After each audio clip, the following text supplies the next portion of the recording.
Hey, moms and dads, don't you just love when your child reminds you about a school project at bedtime the night before it's due? With Skylight Calendar, you can avoid those last minute oops moments. It visually displays your family schedule in one place with different colors for each family member, so you can eliminate those last minute surprises that upset your kids. Skylight Calendar is a Wi Fi connected digital display that syncs seamlessly with all your calendars and visually showcases your family's schedule on an HD touchscreen. You can manage events, chores, and grocery lists on the go with the free Skylight app. This is a game changer for families like ours. And your happiness is Skylight's happiness. So if in 120 days you are not 100% thrilled, you can return it for a full refund, no questions asked. This is a great Mother's Day gift. And right now, Skylight is offering our listeners $30 off their 15-inch calendars by going to skylightcal.com/calm. Go to skylightcal.com/calm for $30 off your 15-inch calendar. That's skylightcal.com/calm. So how do you respond when your kids are bored over the holidays or they don't like their gifts, when siblings tattle on each other or fight, or when your grown siblings fight during family get-togethers? What are you going to do when holiday plans kind of go awry, when family judges you? That is what we're going to discuss on today's episode of the Calm Parenting Podcast. So welcome, this is Kirk Martin, founder of Celebrate Calm. You can find us and our big Christmas sale at celebratecalm.com. Look, this is a really stressful time of year when you're pulled in different directions.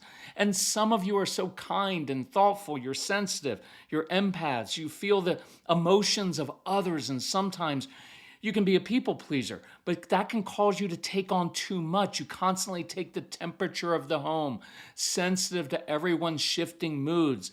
And maybe you have to be the mediator or referee between siblings or between your strong-willed child and your spouse. That can be exhausting. It can cause adrenal fatigue, and it causes an inordinate amount of stress. So let's work on that throughout the holidays. I want to give you some insight into when to say no and when to say yes to reduce some of the holiday stress, because that rhymes. So there's no particular order here, but I hope you can use these to enjoy your kids and family over the holidays. So some things to say no to. Look, feel free to say no to holiday parties, and don't apologize for that. Don't justify it. You can just say, hey, we're overbooked, but we'd love to get the kids together after Christmas.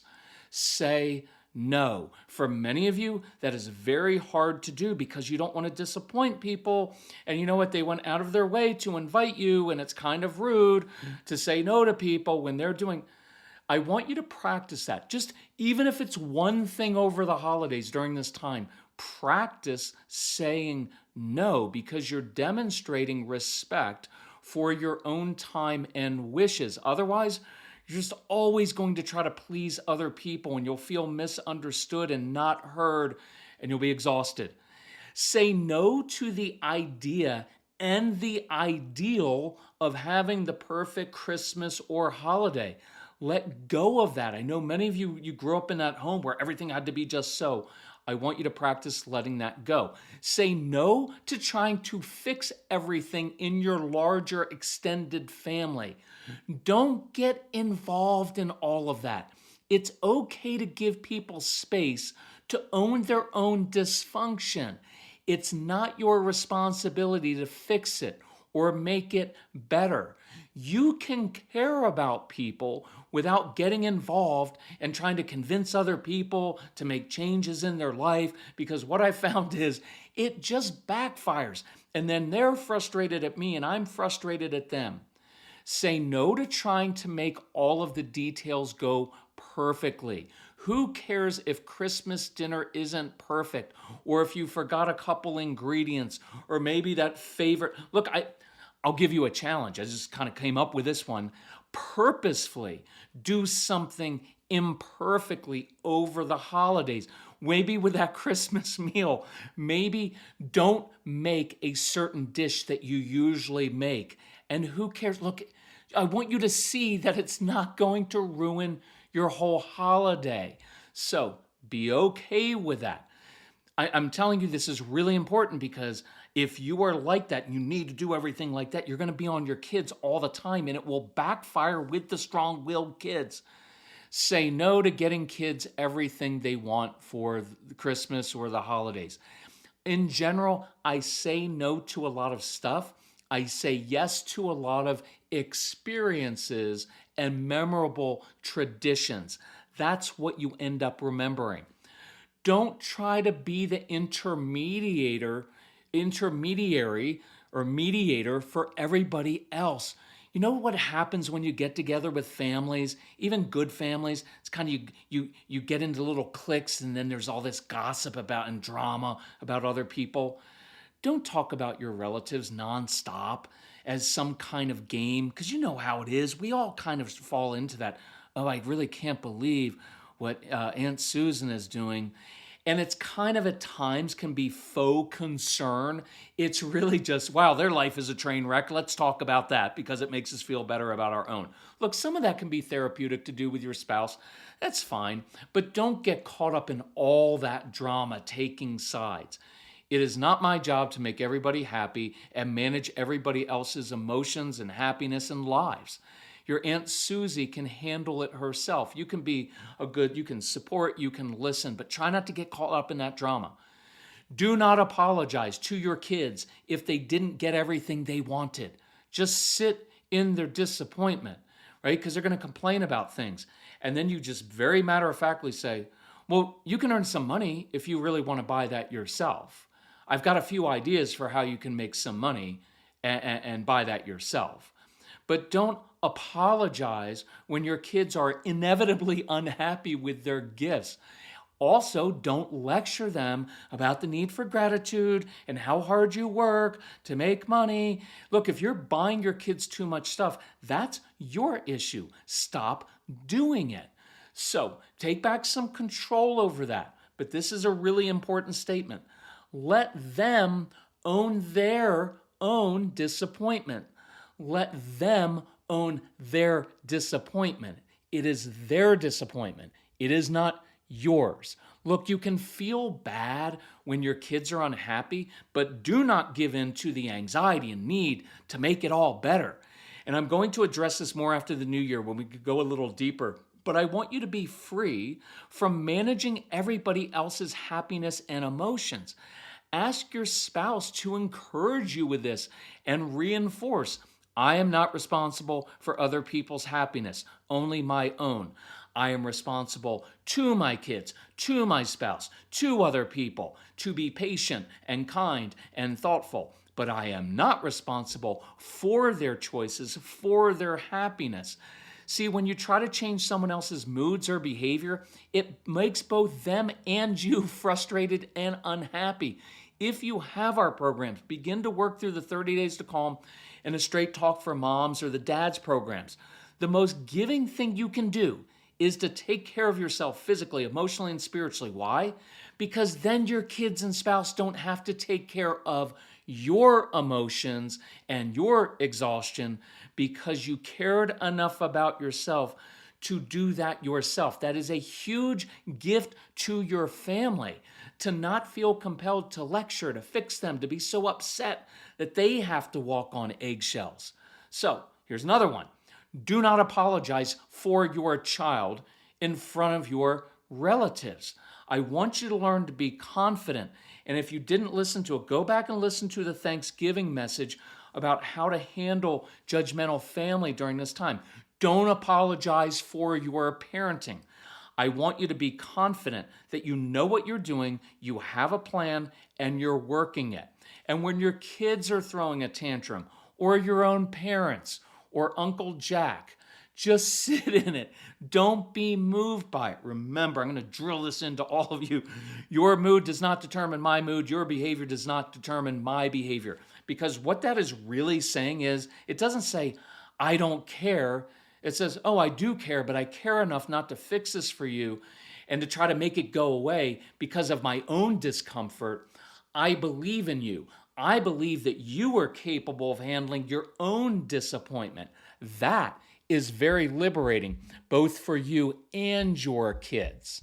So let's geek out together for a minute over gut health because I'm really into this. I just learned that prebiotics are the food that help fuel the growth of healthy bacteria, the probiotics, in your gut. So you have to have both. And that's why AG1 helps my digestion, calms my stomach, and keeps me regular. Look, I've loved my morning AG1 routine for years, long before AG1 became a wonderful partner to the podcast. It's a quick, easy win because I start my day with 75 vitamins, probiotics, prebiotics, and whole food sourced ingredients. I just don't have that stomach distress anymore, where that bloating, that kind of interferes with your day and puts you on edge. Plus, my weight is down. I've got energy for this hiking season. I'm drinking my AG1 right now while I'm recording this, and I think you should as well. AG1 is offering new subscribers a free $76 gift when you sign up. You'll get a welcome kit, a bottle of D3 and K2, which I love, and 5 free travel packs in your first box. So check out drinkag1.com/calm to get this offer. That's drinkag1.com/calm to be kind to your gut.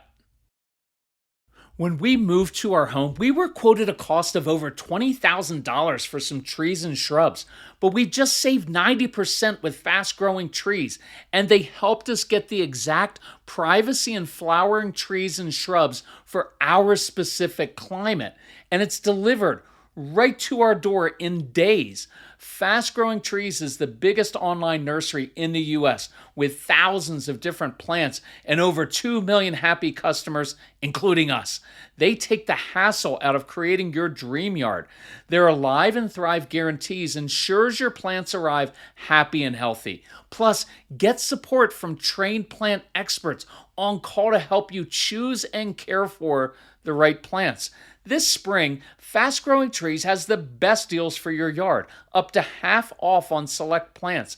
Plus, listeners to our show get an additional 15% off their first purchase when using the code CALM at checkout. That's an additional 15% off at fastgrowingtrees.com using the code CALM. fastgrowingtrees.com/calm. Offer is valid for a limited time. Terms and conditions may apply. Okay, let's say yes to a few things as well. Look, I want you to do what is meaningful to you without needing to convince others that it should be meaningful to them. See, it's amazing to share things with your spouse, with your kids, but if you force it and try to convince people against their will, it pretty much guarantees their resistance. Look, if it's important for you to go to church, go to church. Soak it up. But don't try to get everyone else to care about what you care about it. You care about it, prioritize it. That's how you lead instead of badgering people. And if they don't come with you wherever you're going, enjoy the quiet.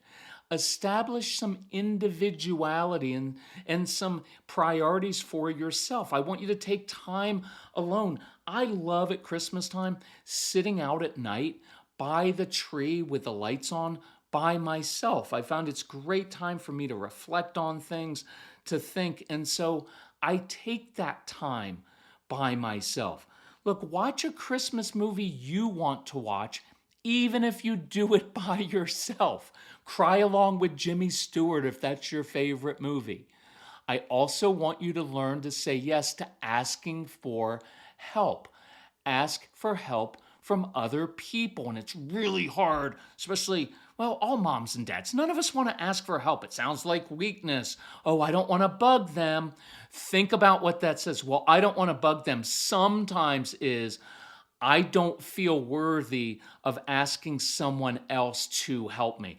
Guarantee you, after the new year, we'll get into that because there's a big worthiness issue in a lot of this. I don't feel worthy unless I'm doing everything for everybody else, unless I earn that from my mom or my dad, and that carries over, and it's a big trap.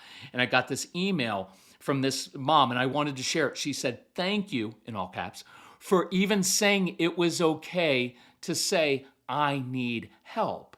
In a world where it seems that asking for help and even being raised to say that was a weakness, it was a kind gift to hear.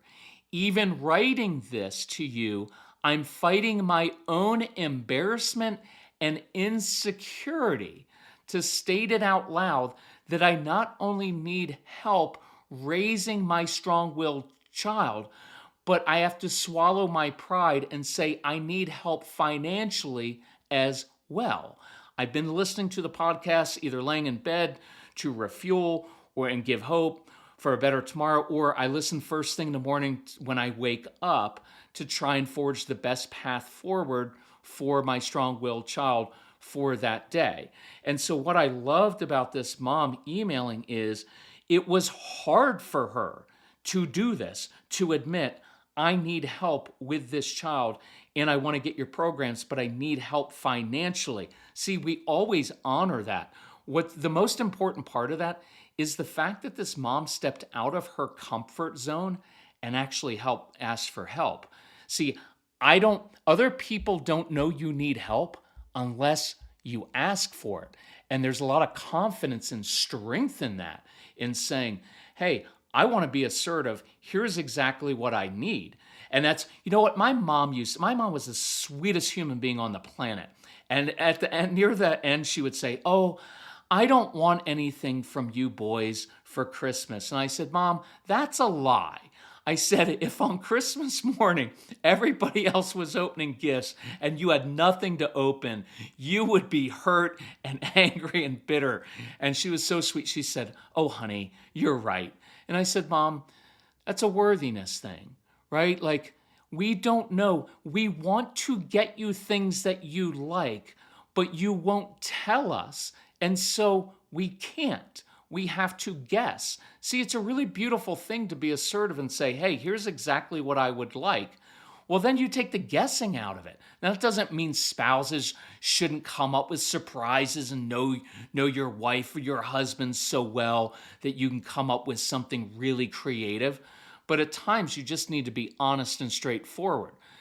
And so, look, if you really want to stop the power struggles in this coming year, you have a huge opportunity, because I believe that 80% of power struggles are caused by our own anxiety, because we're anxious about our child's future, and that causes us to lecture and badger them and get all over them, and then they shut down.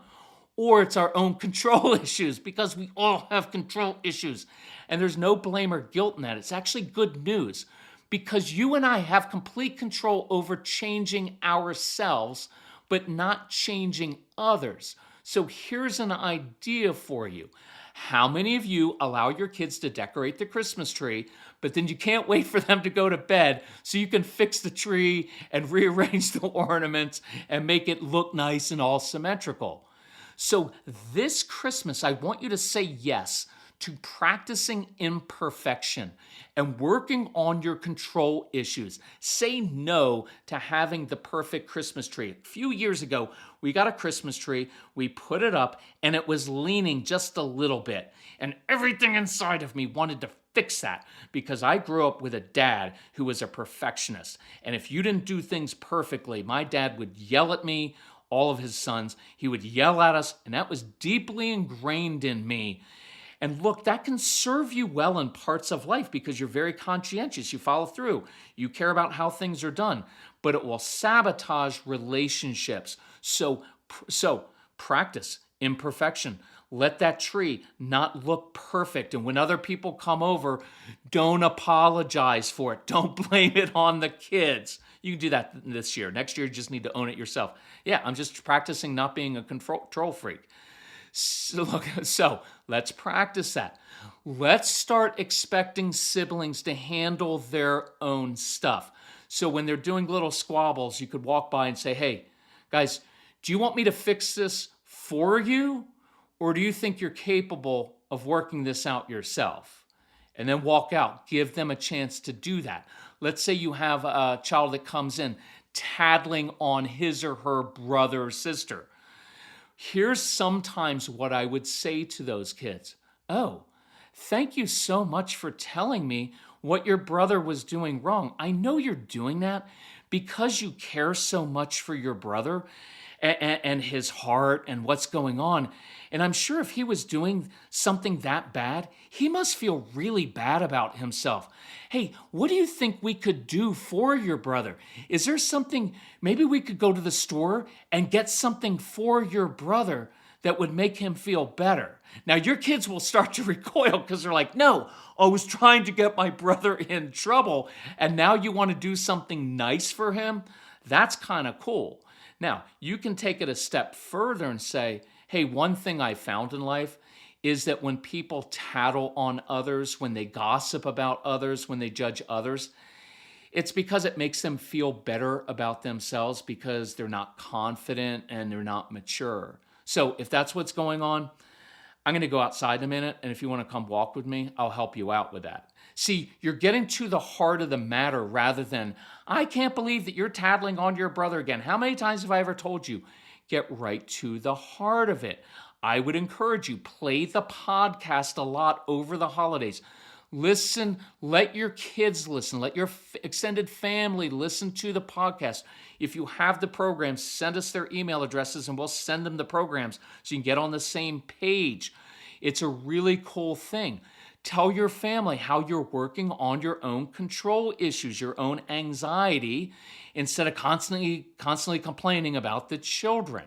And you can always say to them, hey, I can see you have very strong opinions about my kids and about my parenting, so that means you want to help. Here is how you could help me immensely. And I have to throw this in here because I promised this kid that I would give him a shout out. Caleb, shout out to you. Here's a funny story. It's over Thanksgiving because the family had several hours to drive, and the parents had gotten the Black Friday special. They had downloaded the programs. They were listening in the car, but they thought that their kids had their own earbuds in, and they thought that they were watching movies, listening to music.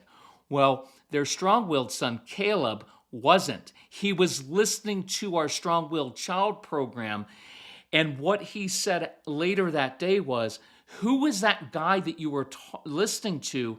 He was describing me. That's what it feels like to be me. Can I email him? So Caleb, because our kids they're 4 going on 24, 13 going on 43. They're very comfortable in the adult world. Caleb actually emailed me, and we're having this great conversation back and forth, helping him understand the way he's made and how to use that to his advantage. And I'm being tough on Caleb. I'm like, hey, you got to stop with these tantrums and doing that all the time and learning how to control yourself. You've heard me talk to your parents about their own control issues. Let me give you some tools to deal with your own big emotions. And Caleb is owning it. That kid's going to rule the world. So, shout out to you, Caleb. I hope you get everything you ask for Christmas. So, say yes to kids owning their boredom. Say no to being emotionally manipulated and blackmailed. Refuse to jump in and fix it. Stinks to be you. You can do that. You could say, hey, I've got a couple cleaning projects I could really use some help with. Yeah, they're going to balk at that. But my favorite is just to say, hey, you have this amazing, creative, ingenious brain. I can't wait to see what you come up with to solve your own boredom. See, what I want to communicate is I believe you're capable of coming up with some great ideas to solve that yourself. That's cool. Do not apologize. I'm going to repeat this one. If they don't get everything that they wanted, you just don't apologize for that. And don't apologize when they're inevitably unhappy with their gifts. Practice that even matter-of-fact tone that we talk about all the time when you're disciplining. Short, sweet, very few words. And let me repeat this one again. Sit in imperfection. Why do you feel compelled to make everything perfect for everyone else at your own expense? And when your kids say, hey, we don't want to stay any longer at grandma's house, it's boring. Look, you can give them some options. You can even bribe them if you want. I'm a realist. Sometimes that's your best option. You just get through the day. I don't judge parents for that. But I'm also okay with occasionally saying, hey, everything isn't about you, or the world doesn't revolve around you. We're staying because this means a lot to your grandma and it's important. And in there, you're communicating, I believe you're capable of being selfless. I believe you're capable of seeing that this isn't about you, and that as a family, we value doing kind things for other people. Now that's really cool. So let's do this. Let's practice. Pick 3, 4, or 5 of those action steps, things to say no to, things to say yes to. Begin practicing them over the holidays. You're going to have plenty of opportunities. Listen to the podcast with your kids. Let them listen to this stuff. If we can help you in any way, we will, because I have enormous respect for you digging in and doing the hard work. Thanks for sharing the podcast. Love you all, and we'll talk to you soon. Bye-bye.